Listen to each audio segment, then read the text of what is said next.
수요찬양 기도에 오신 여러분 환영합니다. 우리 함께 기도함으로 오늘 이 저녁을 주님 앞에 나아가도록 하겠습니다. 이렇게 오늘 이 저녁에 기도하기 원합니다. 우리 눈에 보이지 않지만 늘 살아계셔서 우리의 삶을 인도하시는 주님 당신께 이 저녁에 하나님의 인도하심을 볼 수 있도록, 하나님이 정말로 내 삶 가운데 일하고 계신 분이심을 우리가 깨달을 수 있도록 우리의 삶을 드리고 우리의 마음을 드립니다. 이 저녁에 주님을 예배합니다. 찬양합니다. 경배합니다. 우리 이렇게 우리 흩어진 마음을 모아 주님 앞에 드리며 고백하며 주님의 임재 앞에 나가길 원한다라고 우리 같이 한번 이 시간 이 저녁을 위해 기도하도록 하겠습니다. 기도하겠습니다. 하나님 감사합니다. 주님, 저희들의 분산되신 마음과 저희들 안에 있는 복잡하고 지러운 생각들과 여전히 이 세상에 집중되어지고 여전히 우리의 주어진 것을 감당하느라 버거운 우리의 삶 속에서 주님 이 시간 그 흐름을 끊고 주님 앞에 나아갑니다. 이 저녁이 하나님 주님 당신의 뜻으로 우리의 삶을 조명하고 하나님 당신의 눈으로 당신의 마음으로 우리의 삶을 보고 하나님께 우리의 중심을 온전히 드리는 귀한 저녁이 되기를 주님 간절히 기도합니다. 주님 오셔서 우리 저녁에 우리 가운데 함께하여 주옵소서. 우리의 심령에 말씀하여 주옵소서. 우리의 생각 가운데 하나님 어그러진 것들을 바로잡아 주옵소서. 하나님 우리의 심령에 굳어진 것들을 부드럽게 하여 주옵소서. 하나님 무너진 우리의 마음을 일으켜 세워 주옵소서. 하나님 홀로 갇혀있던 생각에서 벗어나 주의 진리 앞에 우리의 마음과 영혼이 깨어 부서지며 새로운 마음과 새 영으로 주님 주시는 마음으로 덧입기를 원합니다. 주님 이 저녁에 우리와 함께 하소서. 찬양 가운데 임재하시고 말씀 가운데 우리 영혼을 만나주시고 하나님은 여전히 살아 하나님 이 세상을 운행하시며 우리의 삶을 인도하시는 당신 아버지 하나님이심을 주님 이 저녁에 만나는 귀한 시간이 될 수 있도록 한 사람 한 사람의 심령을 주님 찾아가 주소서. 만지소서. 하나님 당신의 이름으로 우리가 믿는 주님 당신이 이 세상의 주관자이심을 고백합니다. 이 저녁에 우리의 찬양받기 합당하신 분이 바로 당신이심을 고백합니다. 우리가 믿고 우리가 영원할 것이라 착각하고 우리가 내 것이라 집착하였던 그 모든 것에서 벗어나 이 저녁에 한 분 되신 주님 당신을 온전히 높이고 당신을 경외함으로 주님 주시는 다른 것에서 결코 얻을 수 없는 주님만 주실 수 있는 은혜와 사랑과 은총과 또 꿈과 비전과 믿음 가운데 거하는 이 저녁이 될 수 있도록 주님 축복하여 주옵소서. 감사하며 예수님의 이름으로 기도합니다. 아멘. 네, 오늘 우리 첫 찬양으로 고백하려는 것은 날마다 숨쉬는 순간마다라는 찬양인데요. 좀 오래된 찬양인데 이 찬양의 가사가 요즘 우리 사는 우리 시대에 좀 필요한 찬양인 것 같아요. 그래서 이 찬양 가사 같이 고백했으면 좋겠습니다.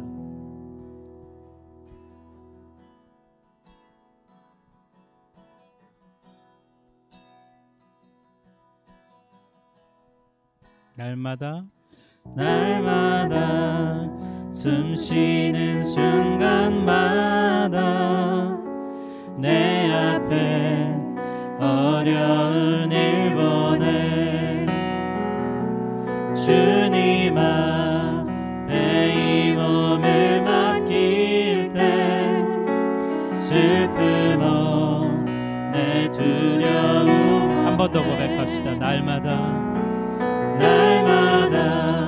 숨쉬는 순간마다 내 앞에 어려운 일 보내 주님 앞에 이 몸을 맡길 때 슬픔 없네 두려움 없네 주님의 그 자비로운 손길 항상 좋은 것 주시도다 사랑스레 아픔과 기쁨을 수고 고백합시다. 날마다 주님 내 곁에 계셔 자비로 날 감싸주시네. 주님 앞에 이 몸을 맡길 때 힘주시 내 위로함 주네. 어린 나를 품에 안으시사 항상 평안함 주시도다. 내가 살아 숨을 쉬는 동안 살피시 약속하셨네. 인생의 어려운 순간마다 주의 약속 생각해보네. 주님 속에 믿음 잃지 않고 말씀 속에 위로를 얻네. 주님의 도우심 바라보며 모든 어려움 이기도다. 흘러가는 순간순간마다 주님 약속 새겨 1절 후렴할까요? 주님의 그 자비로 주님의 그 자비로운 손길 항상 좋은 것 주시도다. 사랑스레 아픔과 기쁨을 수고와 평화와 이번에 2절 후렴합시다. 어린 나를 품에 안으시사 항상 평안함 주시도다. 내가 살아 숨을 쉬는 동안 살피시 나 약속. 마지막 3절 후렴합니다. 주님의 도우심 바라보며 모든 어려움 이기도다. 흘러가는 순간순간마다 주님 약속 새겨봅니다.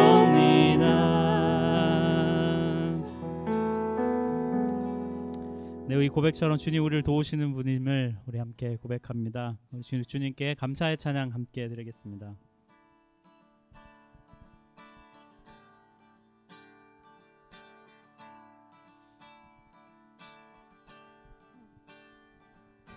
감사와 찬양 드리며 주 앞에 나가세. 크고 광대하신 주 이름 그의 성소에서 주를 찬양해.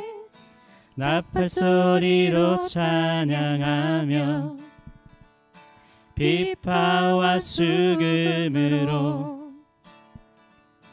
호흡이 있는 모든 자마다 온 마음 다해 주를 높이세. 주의 선하심 인자하심이 주의 선하심과 인자하심이 영원하시도다. 주의 선하심 인자하심이 주의 선하심과 인자하심이 영원하시도다.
선하심을 박수로 함께 찬양하겠습니다.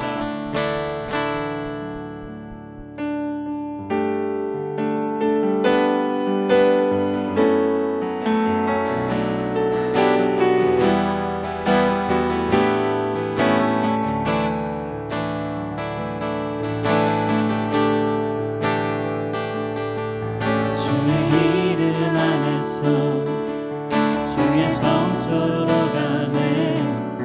영광스러운 이곳에 우리 기쁘게 왔네. 거룩한 보좌 앞에서 따뜻함을 느끼네. 우리 마음 경외하며 찬양의 제사 드리네. 찬양의 제사 드리며 성소로 들어갑니다.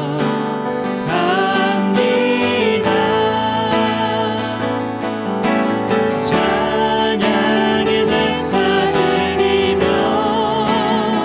성소로 들어갑니다.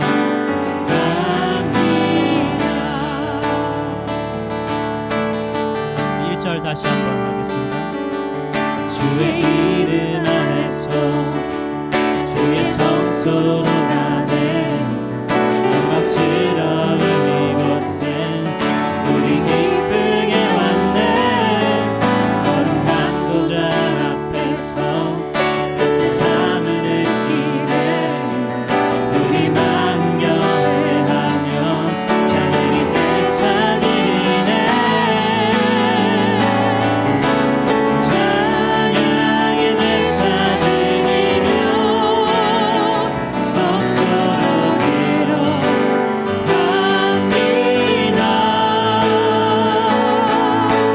찬양의 제사 드리며 성소로 들어갑니다.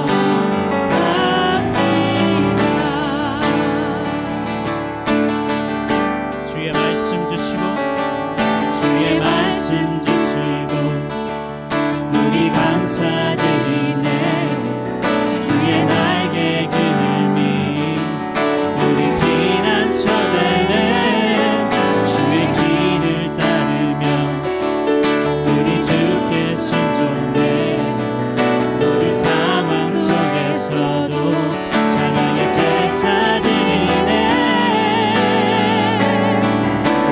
찬양의 제사 드리며 성소로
나의 기쁨 내 참 소망 그 이름의 생명이 내 삶의 이유라.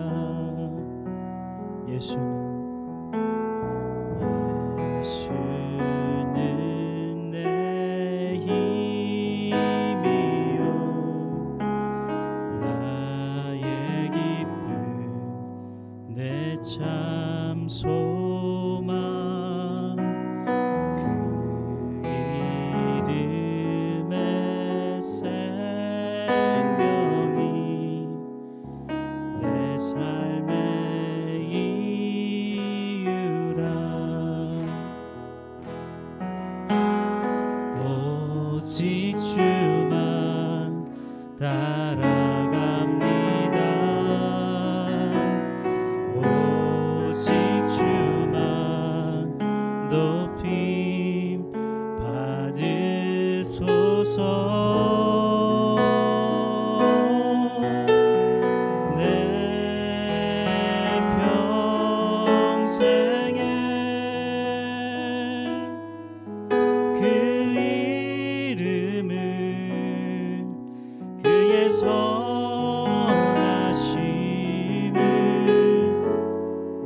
세상에 노래합니다.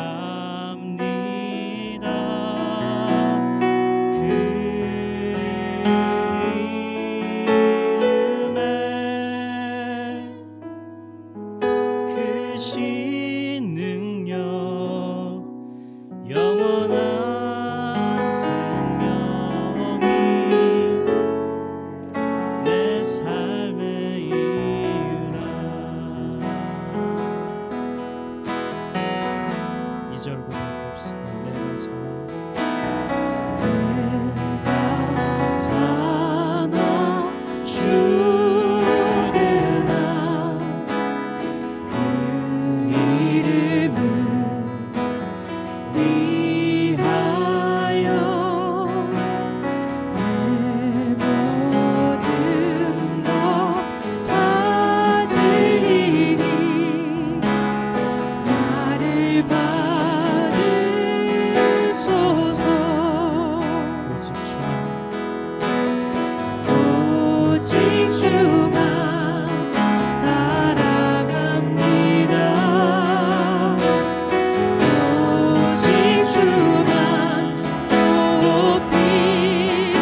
온 맘 다해 주를 경배합니다.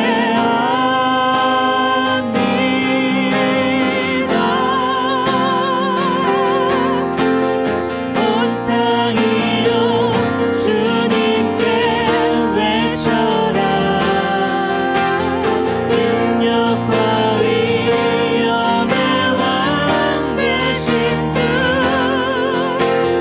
산과 바다 소리쳐 주의 이름을 높이리.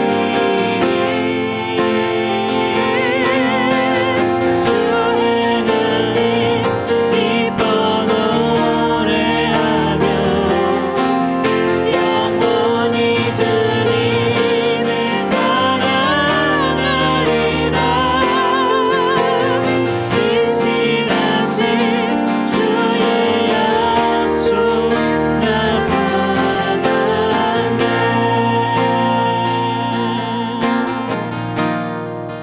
내 구주 예수님,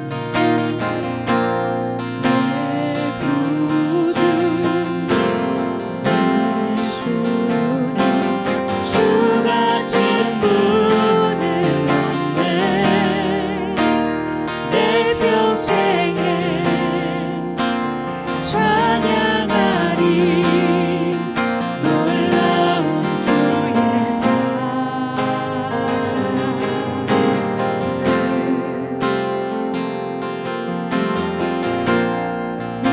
위로자 되시며 피난처 되신 주님 나의 영혼 온 맘 다해 주를 경배합니다.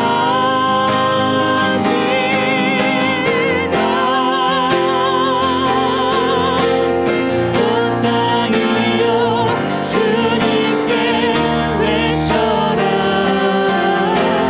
능력과 위엄의 왕 되신 주 산과 바다 소리쳐 주의 이름을 높이리. 주행하니 기뻐 노래하며 영원히 주님을 사랑하리라. 신실하신 주의 약속 나 받았네.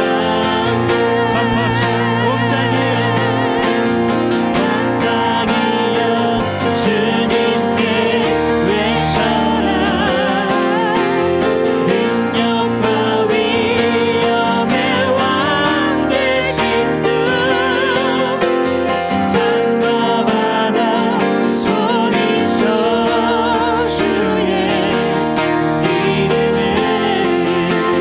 높이리. 주행하니 기뻐 노래하며 영원히 주님을 사랑하리라. 신실하신 주의 약속 나 받았네.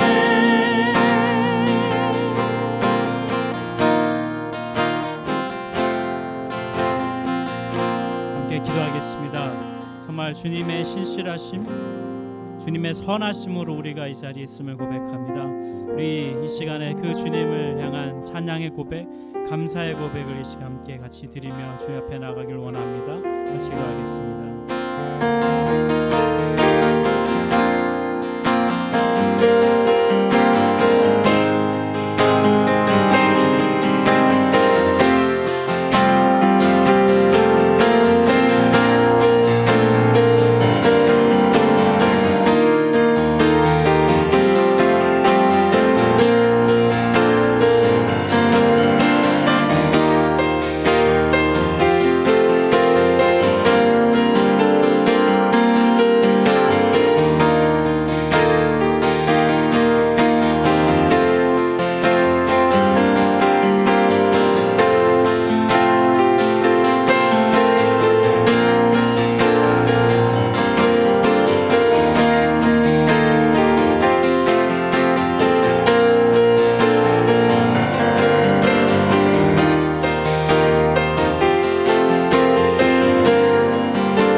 존귀와 권능을 받으시기에 합당하신 주여, 우리의 예배를 받으시고 홀로 영광 받으소서.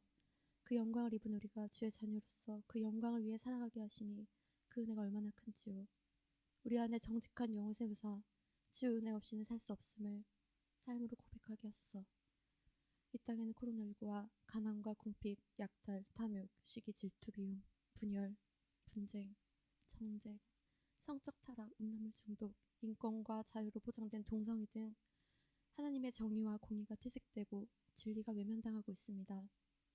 우리를 불쌍히 여기시고 도와주시는 주님, 아직도 하나님의 사람들은 주의 진리를 외치며 그의 나라를 위해 노력하고 있습니다. 그들의 손길에 새 힘을 주시고 돕는 손길 허락하시고 약속하신 말씀 붙잡아 믿음으로 하나님을 영화롭게 하소서. 우리가 마주한 세상 속에서 자신의 지식, 경험, 능력의 한계에 부딪혀 세상을 두려워하여 교만해지거나 지쳐 쓰러집니다. 그리고 남에게나 스스로에게 손가락질하며 낙심과 절망, 죄책감, 원망에 사로잡힙니다. 그러한 우리를 외면하지 않으시고 죄인인 우리를 위해 오신 예수 그리스도를 바라보게 하소서. 주의 얼굴 구하는 세대 되길 원합니다. 내 한계에 부딪힐 때까지 기다리며 내가 할 수 없음을 고백할 때 내게 와 쉬라고 말씀하시는 주님, 나와 동행하시며 날 얼마나 사랑하시는지 알려주시는 주님, 어찌 우리를 이렇게 사랑하시는지요. 예수 그리스도가 몸된 교회에서 함께 그의 나라와 그 뜻을 위해 합심하여 기도하게 하소서. 왜곡되고 변질된 사고와 가치로 스스로의 멍에를 맨 채 억눌림 속에 사는 우리를 불쌍히 여기시며 손내미시는 주님, 우리를 주의 정체성으로 회복시켜 주옵소서. 타협과 변명과 합리화를 버린 채 믿음으로 주를 바라보고 믿음으로 주를 기쁘시게 하길 원합니다. 하나님과 가까이 하는 복을 누리며 주의 죽으심, 부활, 승천하신 예수님을 만난 우리가 그의 증인으로 이 땅에서 살아가게 하소서. 직장에서, 학업에서, 가정에서, 그리고 교회에서 자신에게 주어진 삶의 자리에서 하나님이 보시기에 어떠한가를 물으며 주의 선하심 따라 순종으로 화답하게 하옵소서. 생명을 얻은 우리가 생명을 위해 살게 하시고 죄의 종살이에서 진리로 자유케 하신 그 감격을 회복케 하사 사람들에게 덕을 끼치게 하소서. 고아와 과부, 약자를 섬기게 하시고 나의 삶의 자리에 주님을 모시고 하루하루 찬양하기 원합니다. 마음의 중심을 보시는 주님, 주의 예배를 위해 섬기시는 목사님들, 그리고 선생님들, 찬양 사역자분들, 그리고 뒤에서 돕는 손길을 기억하시고 그 예배드림의 자리에서 주의 임재로 거룩함과 성령 충만함의 은혜를 누리게 하옵소서. 오늘 말씀을 전하시는 김영선 목사님의 입술을 통해 주를 더 알게 하시고 주 경외함의 지혜와 삶의 자리에서의 지식을 풍성케 하사 주의 얼굴을 구하는 다음 세대를 위해 준비하고 믿음으로 양육하여 주의 진리를 전하게 하소서. 포기하지 않으시는 주님, 우리도 그 마음을 본받아 그리고 주님을 신뢰함으로 주를 더욱 닮아가길 소망합니다. 주의 진실된 성도 되게 하옵소서. 나의 꿈 대신 예수 그리스도의 이름으로 기도합니다. 아멘.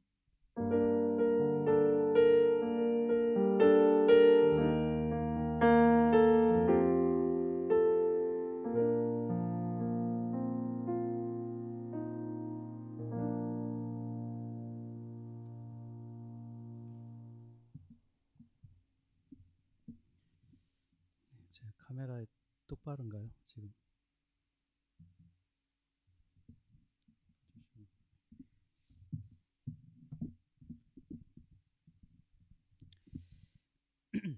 네, 오늘 우리에게 주시는 말씀은 시편 18편 말씀 30절부터 50절까지의 말씀입니다.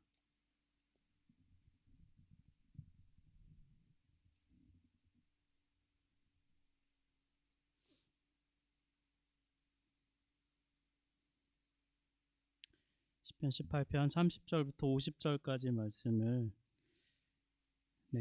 같이 한 목소리로 읽었으면 좋겠고요. 좀 마스크 쓰고 계시고 하셔서 잘 못 읽으시지만 어쨌든 잘 속으로 이렇게 따라와서 읽어주시고 작은 소리로, 우리 가정에서 보시는 분들은 가정에 계신 큰 소리로 말씀을 선포했으면 합니다. 같이 읽겠습니다. 하나님의 도는 완전하고 여호와의 말씀은 순수하니 그는 자기에게 피하는 모든 자의 방패시로다. 여호와 외에 누가 하나님이며 우리 하나님 외에 누가 반석이냐. 이 하나님이 힘으로 내게 띠띠우시며 내 길을 완전하게 하시며 나의 발을 암사슴 발 같게 하시며 나를 나의 높은 곳에 세우시며 내 손을 가르쳐 싸우게 하시니 내 팔이 놋활을 당기도다. 또 주께서 주의 구원하는 방패를 내게 주시며 주의 오른손이 나를 붙들고 주의 온유함이 나를 크게 하셨나이다. 내 걸음을 넓게 하셨고 나를 실족하지 않게 하셨나이다. 내가 내 원수를 뒤쫓아 가리니 그들이 망하기 전에는 돌아서지 아니하리이다. 내가 그들을 쳐서 능히 일어나지 못하게 하리니 그들이 내 발 아래에 엎드러지리이다. 주께서 나를 전쟁하게 하려고 능력으로 내게 띠띠우사 일어나 나를 치는 자들이 내게 굴복하게 하셨나이다. 또 주께서 내 원수들에게 등을 내게로 향하게 하시고 나를 미워하는 자들을 내가 끊어버리게 하셨나이다. 그들이 부르짖으나 구원할 자가 없었고 여호와께 부르짖어도 그들에게 대답하지 아니하셨나이다. 내가 그들을 바람 앞에 티끌같이 부서뜨리고 거리에 진흙같이 쏟아버렸나이다. 주께서 나를 백성의 다툼에서 건지시고 여러 민족의 으뜸으로 삼으셨으니 내가 알지 못하는 백성이 나를 섬기리이다. 그들이 내 소문을 들은 즉시로 내게 청종하며 이방인들이 내게 복종하리로다. 이방 자손들이 쇠잔하여 그 견고한 곳에서 떨며 나오리로다. 여호와는 살아계시니 나의 반석을 찬송하며 내 구원의 하나님을 높일지로다. 이 하나님이 나를 위하여 보복해 주시고 민족들이 내게 복종하게 해 주시도다. 주께서 나를 내 원수들에게서 구조하시니 주께서 나를 대적하는 자들의 위에 나를 높이 드시고 나를 포악한 자에게서 건지시나이다. 여호와여, 이러므로 내가 이방 나라들 중에서 주께 감사하며 주의 이름을 찬송하리다. 여호와께서 그 왕에게 큰 구원을 주시며 기름 부음 받은 자에게 인자를 베푸시며 영원토록 다윗과 그 후손에게로다. 아멘. 네, 이게 일부러 이렇게 많이 내려간 거죠, 목사님? 알겠습니다. 네, 하나 질문을 하고 말씀을 시작했으면 하는데요. 혹시 여러분 싸움 잘하십니까? 뭐 말싸움 아니면 뭐 몸으로 하는 거든, 뭐 남자들 농담으로 늘 17대 1로 해서 뭐 이겼다 얘기도 많이 하는데 싸움을 잘 하시나요? 저는 싸움을 잘 하지 못합니다. 말로도 잘 못하고 몸으로도 잘 못하고, 그래서 별로 싸워서 승리해 본 경험은 별로 없는 것 같아요. 싸워서 이기고 난 다음에 어떤 마음이 드시나요? 뭐 상처뿐인 영광이 때론 있을 수도 있고요. 이겼지만 이긴 게 아닐 수도 있지요. 이기고 나서 정말 이렇게 기쁘고 막 승리로 가득한 그런 경험을 하는 사람은 아마 생각보다 그렇게 많지는 않을 것입니다. 오늘 본문 이 시편 18편을 쓴 다윗으로 보여지는 이 시인은 그가 승리의 영광을 가득 그 마음을 담아서 사실 오늘 시편 18편에 자신의 마음을 마음껏 노래하고 있는 내용이에요. 오늘 본문 18편에 그 시편의 제목이 있는데 제목을 보면 이렇게 되어 있죠. 여호와께서 다윗을 그 모든 원수들의 손에서와 사울의 손에서 건져 주신 날에 다윗이 노래의 말로 여호와께 아뢰어 이르되, 이렇게 되어 있습니다. 여기서 원수들은 누구고 또 사울의 손에서 벗어났다는 것은 무슨 얘기일까요? 우선 사울의 손에서 건진 받았다는 것, 우리 뭐 성경을 잘 아시는 분들은 다윗이 사무엘상에서 계속 사울에게 쫓겨다니다가 사무엘상 마지막 장인 31장에서 이제 사울이 죽고 나면서부터 사무엘 하로 얘기가 넘어가면 다윗이 이제 사울이 죽었으니까 그 손에서 벗어난 것이 아닐까, 그렇게 해석을 할 수도 있겠는데요. 또 다른 의미로도 해석을 할 수 있습니다. 오늘 본문 18편과 이 시편 18편과 거의 똑같은 내용의 기록된 성경의 장이 있습니다. 바로 사무엘하 22장이에요. 거의 내용이 조금 몇 개만 다르고 거의 흡사하게 거의 똑같죠. 이 사무엘하 22장쯤 되면 내용이 어느쯤 전개되어 있는 거냐면 다윗이 이제 자신의 그 모든 환란과 모든 역경을 이제 끝내고 거의 다시 통치의 말기 시점에 해당되는 그쯤 시점이 됐을 때가 이 사무엘하 22장이에요. 그 내용과 거의 동일한데 오늘 시편 18편을 학자들은 분류하기를 왕의 감사시, 왕의 감사 찬송시 이렇게 시편 18편을 분류를 합니다. 여러분 그냥 생각해 보면 왕이 하나님께 감사를 한다면 그 이유가 뭐겠습니까? 옛날 시대의 왕들이 가장 중요한 그의 과업은 전쟁이죠. 전쟁에서 적군을 이기고 승리한 그리고 그것에 대한 감사의 고백이라고 볼 수 있어요. 승리를 얻었기 때문입니다. 위협에서 벗어난 것이죠. 그런데 이 본문 이 시편 18편을 아까 말씀드린 사무엘하 22장의 내용 그 배경하에서 좀 더 보면 조금 더 디테일하게 좀 더 깊이 묵상을 할 수 있어요. 오늘은 그 배경에서 말씀을 좀 전하려고 해요. 사무엘하 22장 그 바로 앞장인 사무엘하 21장에 보면 크게 두 가지 내용이 나옵니다. 첫 번째 내용은 뭐냐면 다윗이 사울과 관련된 집안의 일이 완전히 마무리된 것 같은 그걸 암시하는 내용이 등장해요.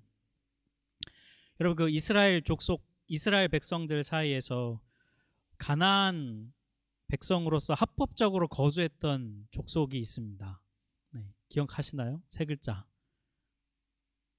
이제 마스크를 써서 다 대답을 못 하시는 걸로 제가 알고 기브온 족속이죠. 여호수아서에서 그들이 멸망당할까봐 일부러 먼 거리에서 온 것처럼 속여가지고 그래서 하나님의 언약 앞에서 생존권을 보장받은 그 기브온 족속들 이들이 계속 대대로 이 이스라엘 백성들 안에 살고 있었는데 사울이 자신의 왕 때에 이 기브온 족속들을 학살한 사건이 있었습니다. 그런 일로 인해서 그 결과 다윗의 통치 시기에 3년간 기근이 임하게 되고 다윗이 이것이 원인이 무엇인가라고 했을 때 그 원인이 바로 그 사울이 기브온 족속을 학살한 것이 원인임을 알게 됐어요. 그래서 다윗이 기브온 사람들에게 의중을 물어서 그들의 의중에 따라서 사울 집안의 후손의 남자 7명을 내주어서 그들을 처형하게 해요. 그러자 기근이 멈추고 하나님께서 그제서 그 기도를 들으셨다는 내용이 사무엘하 21장에 나옵니다. 이 내용을 통해 볼 때 오늘 이 18편의 표제인 사울의 손에서 건짐을 받았다는 것을 요것과 연관지어서 해석을 해볼 수 있어요. 사울이 이미 죽은 지 오래되었지만 사무엘하를 읽어보면 다윗은 여전히 사울의 죽음 이후에도 사울 집안의 그 영향력, 정치적 영향력과 또 그것에 대한 심리적 부담감을 여전히 안고 그가 왕으로 지낼 수밖에 없었다는 것을 우리는 사무엘하서를 읽어보면 알 수 있어요.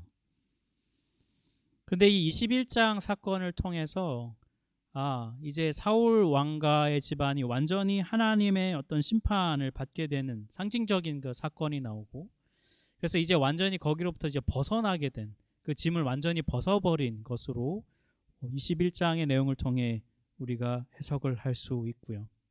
또 21장의 두 번째 내용인 그 원수들의 손에서 건짐. 그 원수들이 누굴까? 이스라엘 역사에서 초기에 가장 이스라엘과 가장 많은 전쟁을 했던 민족 어디입니까? 네, 마스크를 쓰고 계셔서 대답을 블레셋이죠. 가장 많이 싸운. 그래서 여전히 그 사울 때도 당연히 그랬고 다윗 때도 그랬는데요. 그 21장 후반부에 보면 그 블레셋 사람들 중에 거인 족속, 그 골리앗을 포함한 골리앗 동생인 라흠이라고 하는 사람도 나오는데 거인 족속들, 그들을 죽인 다윗의 용사들의 얘기, 그 무용담이 사무엘하 21장에 기록이 되어 있습니다. 그러니까 그 무용담이 의미하는 게 뭐냐면, 이제 그 가장 강력한 적수였던 블레셋의 그 용사들을, 다윗의 용사들이 무찔렀다는 것은 이제 완전히 그들을 괴롭히는 원수들의 손에서부터 벗어나서 위협 세력이 제거가 되고 이제 평안이 임했다라는 것을 의미하는 것이죠. 완전한 승리를 얘기하고 있는 겁니다.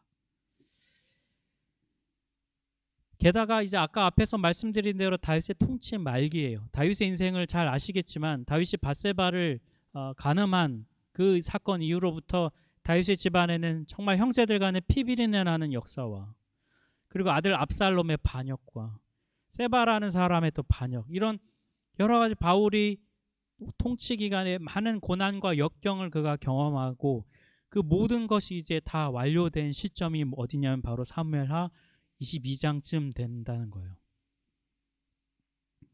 이런 배경하에서 이 시편 18편의 내용을 보면 왜 다윗이 그렇게 하나님께 감사하고 있는지, 왜 이 시의 제목이 왕의 감사 찬송 시인지를 우리가 조금 짐작하게 될 수 있게 되는 것이죠.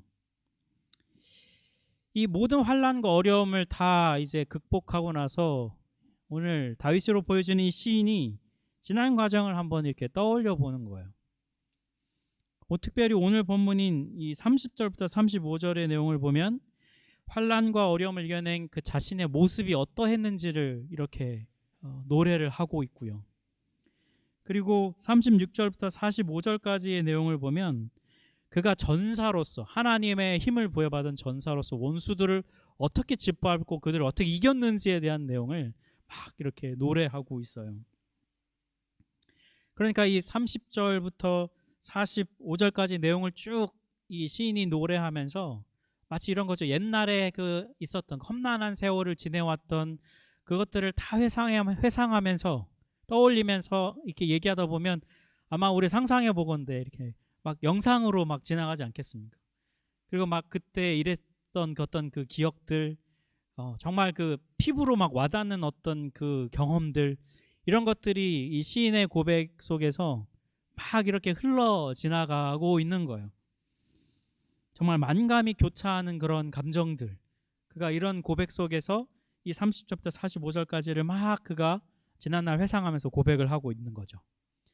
그리고 나서 본문의 마지막인 46절부터 50절까지 내용으로 이어지는데, 여기에서 우리가 잘 주목해 볼 필요가 있어요.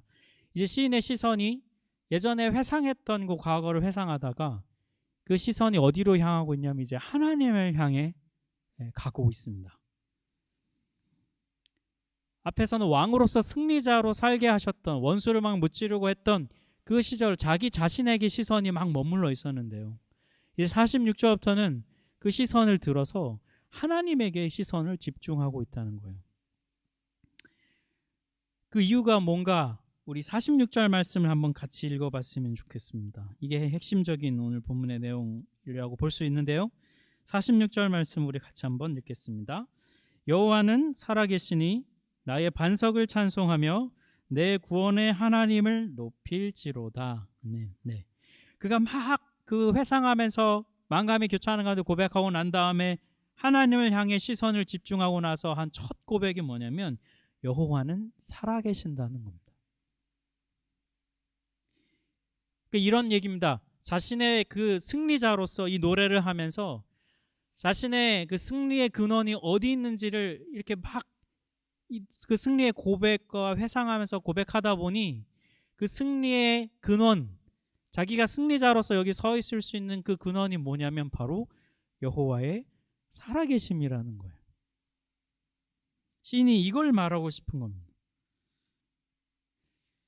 앞서 41절에 보면 이런 구절이 있어요. 그들이 부르짖으나 구원할 자가 없었고 여호와께 부르짖어도 그들에게 대답하지 아니하셨나이다. 과거에는 여러분 전쟁터에서 전쟁하면 어떻게 하면 그 자기의 수호신을 부르거든요. 자기 수호신의 이름을 부르고 그 신으로부터 구원받고 승리를 달라고 요청을 해요. 신이 보니까 자기 과거를 회상해 보니 자기가 무찔렀던 적군들, 그들이 자기의 신들을, 자기가 믿는 신들을 부르지만 결국 그들은 구원받지 못했다는 거. 왜냐하면 그들이 믿는 신은 살아있지 않다는 거죠. 자기를 괴롭히는 원수들마저 여기 보면 여호와께 부르짖었다는 거예요. 여호와 이름을 불렀다는 겁니다. 그런데 그 원수들이 하나님으로부터 구원을 받지 못한 거예요. 왜냐하면 악을 심판하시는 하나님께서 살아계셔서 그들에게 심판을 행하셨기 때문에. 시인은 승리를 거두고 상황이 종료된 이 시점에서 돌아보니 자신의 승리의 결정적인 원인은 바로 여호와의 살아계심이라는, 그걸 선포하고 싶은 겁니다. 그걸 막 노래하고 싶은 거예요. 그래서 이 시편을 쓴 겁니다. 노래로 만든 것이죠. 그래서 학자들은 대대로 이 시편 18편이 왕의 감사 찬송시로서 예식 가운데 늘 고백되어졌다라고 얘기하고 있어요. 저는 이 오늘 본문을 묵상하면서 이런 좀 질문이 한 가지 들었습니다. 진짜 인생의 여정 속에서 우리가 이렇게 살아가다 보면 승리를 거두고 이렇게 좀 승리라고까지 표현하긴 그렇지만 어떤 원하는 바를 이룬다든지 어떤 역경과 고난을 딛고 어떤 결과물을 낸다든지 어떤 좀 이렇게 자축하는 그런 시간들이 우리한테 있을 수 있잖아요. 네. 그런 시간에 우리가 아마 대부분 감사의 고백을 할 텐데 그때 감사의 고백을 하면서 정말 하나님의 살아계심을 찬양하고 고백할 수 있게 된다면, 우리가 그 시점에서 하나님 정말 살아계시구나 라고 그 사람이 고백할 수 있다면, 근데 그러려면 도대체 뭐가 필요할까? 이런 좀 의문이 들었어요. 그 승리의 순간에, 기쁨의 순간에 하나님의 살아계심을 노래하려면 도대체 뭐가 우리한테 필요할까? 여러분은 어떻게 생각하시나요? 뭐가 우리에게 필요할까요? 저는 묵상하는 가운데 이런 마음 들었습니다. 그 어려운 고비고비, 그 힘든 과정마다 하나님을 경험하는 것이 필요해요.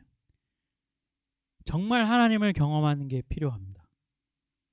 위기의 순간, 어려웠던 순간에 하나님의 이름을 불렀을 때에 하나님이 아니면 도저히 설명될 수 없는 방식으로 상황이 해결되어지고, 어려운 순간에 상황이 역전되어지고, 변하지 않을 것 같은 상황과 사람이 변화되어지는, 풀리지 않을 것 같은 문제들이 풀려지는 그런 경험들, 그게 바로 하나님 경험이거든요. 그럴 때 어쩌면 우리는 비로소 하나님 살아계시다고 말할 수 있는지도 몰라요. 그리고 우리가 하나님께 일이 잘 되면 감사하다는 고백을 합니다. 그죠? 근데 잘 생각해 보면 감사한 것의 고백 속에 내가 계획하고 내가 의도했던 대로 잘 되어서 우리는 그냥 감사할 수 있습니다. 그럴 수 있잖아요. 하나님이 도와주셨는지 안 도와주셨는지 사실 정말 정확하게 잘 알지는 못해요. 그런데 결과를 보니까 그냥 잘 됐으니까 그냥 감사한 거죠. 그냥 감사하죠. 뭐. 잘 됐으니까. 그런데 그런 거 말고요. 어려움 있고 내가 의도한 대로 되어지지 않고 계속해서 겹겹이 쌓여오는 장애물들이 내 앞에 오는 상황들, 내 한계와 내 예측을 뛰어넘어서 일하시는 하나님을 삶 속에서 비로소 경험할 때라야 우리는 하나님 정말 살아계시다라고 우리는 말할 수 있을지도 몰라요. 왜냐하면 그만큼 우리의 심령은 하나님을 믿지만, 여러분 진짜 하나님이 살아계시다라고 여러분 자주 고백하시나요?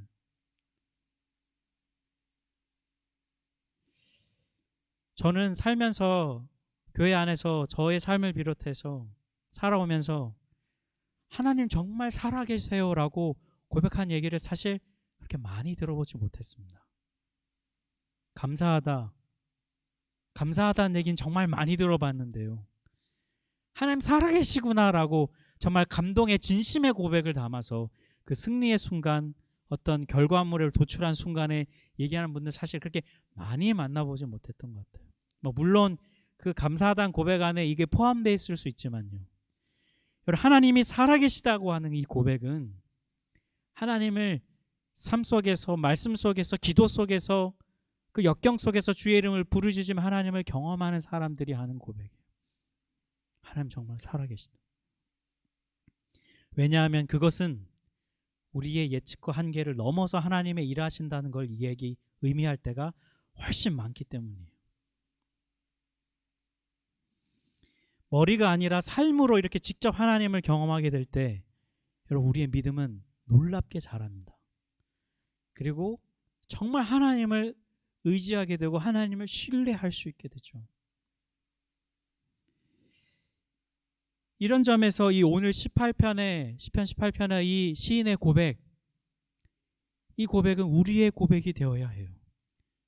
여호와가 살아계시니, 여호와가 정말 살아계시니 그가 나를 이 자리에 세워주셨구나. 그가 이 자리에 오기까지 나를 인도하신 걸 보니 여호와는 정말 살아계시구나라고 고백할 수 있어야 합니다. 바로 우리가. 그러려면요, 여러분, 지금 우리 앞에 놓여져 있는 문제와 상황들을 놓고 정말 하나님 앞에 씨름하는 우리의 태도가 필요해요. 하나님의 말씀을 부여잡고 씨름하고요. 기도 속에서 정말 하나님의 일하심을 구하는 믿음이 우리에게 필요합니다. 그 자가 하나님의 살아계심을 경험하는 사람이에요. 우리가 아는 것처럼 다윗은 많은 시편 속에 그의 역경과 아픔 속에서 하나님을 향해 노래하며 찬양할 때, 이 시편 18편은 여러분 그냥 나온 고백이 아니잖아요. 그 오랜 세월 하나님 앞에서 씨름한 그의 흔적의 마지막 삶의 자리에서의 그 결과물이 이 고백이지 않습니까? 어쩌면 우리 코로나19 시대를 살아가는 우리 많은 예측들이 있지만 무엇 하나 우리가 정확하게 이거다라고 말할 수 없고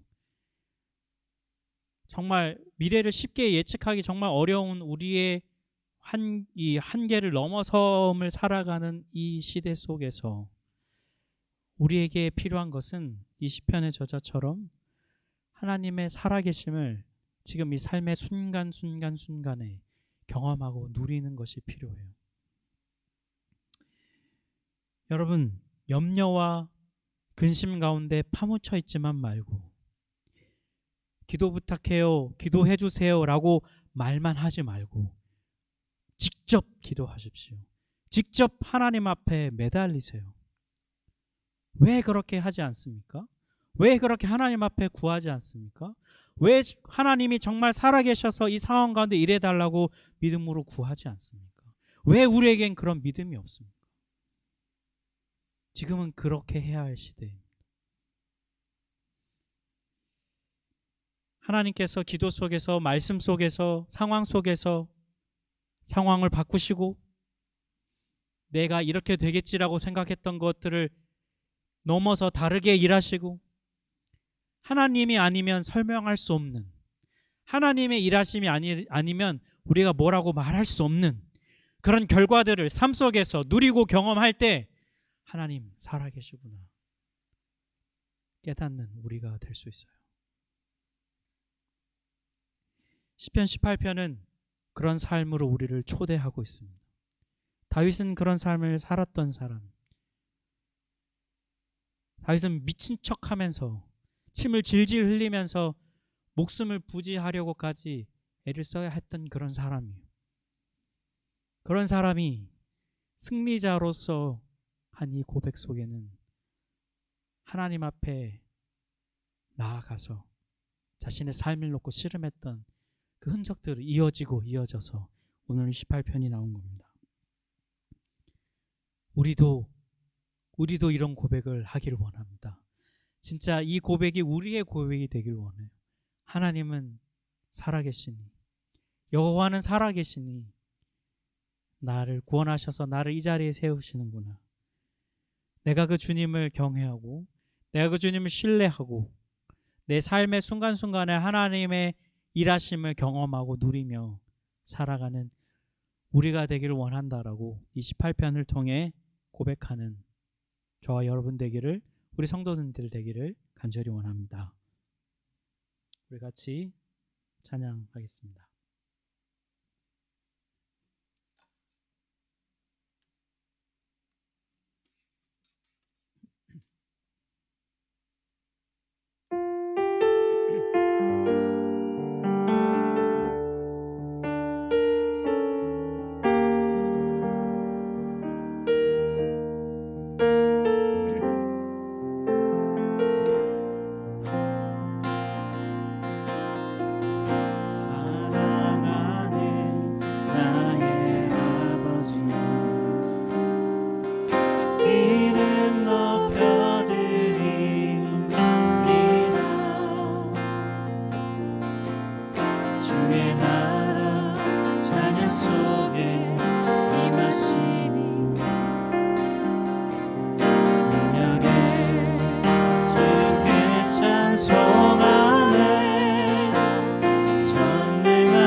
같이 함께 우리 기도하겠습니다. 하나님의 살아계심을 우린 삶 속에서 여러분 누리고 계신지요? 하나님 정말 살아계신 분이세요. 우리가 믿는 하나님은 정말 살아계신 분이십니다. 그냥 적절히 좋은 생각 주시고 그냥 우리의 삶에 적절한 그냥 해답을 주시거나 그런 분이 아니시라 정말 실제로 오늘도 살아계셔서 이 삶을, 우리의 삶을, 또 이 온 세상을 운행하시는 살아계신 역동적인 스펙타클한 하나님이세요. 우리가 이 하나님이심을 믿는다면 우리의 삶에 닥쳐있는 내 삶에 있는 나의 삶의 문제와 나를 염려케 하고 나를 근심케 하고 나를 무너지게 하는 그 문제 앞에서 우리가 그냥 무너져 있지만 않을 것입니다. 그냥 염려하고 있지만은 않을 것입니다. 그냥 두려워하고 있지만 않을 것입니다. 살아계신 그 하나님께 다윗처럼 우리의 문제를 들고 가 씨름하고 그 하나님이 나의 예측과 나의 한계를 뛰어넘어 일하심을 경험하고 누리는 우리가 되기를 원합니다. 정말 우리 시편 18편과 같은 이 고백, 여호와는 살아계시니 나를 구원하시는 분이라는 이 고백을 우리 이 시간 함께 하면서 우리의 삶의 문제를 주 앞에 들고 나가 씨름하면서 우리 시에 우리 같이 한번 기도하도록 하겠습니다. 같이 기도하겠습니다.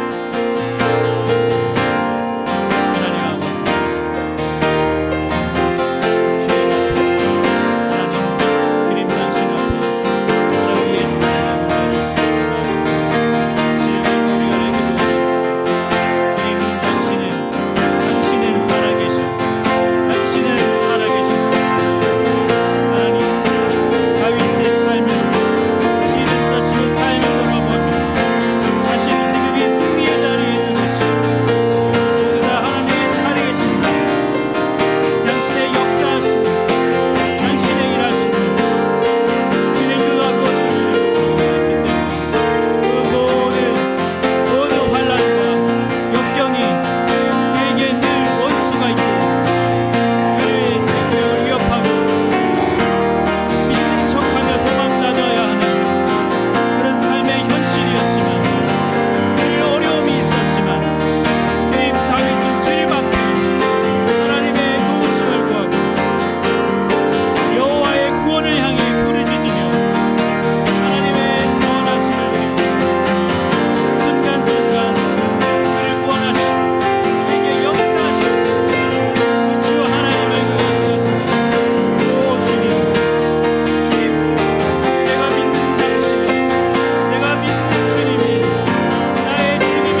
이어서 교회와 세계 열방을 위해 기도하도록 하겠습니다. 중보기도합니다.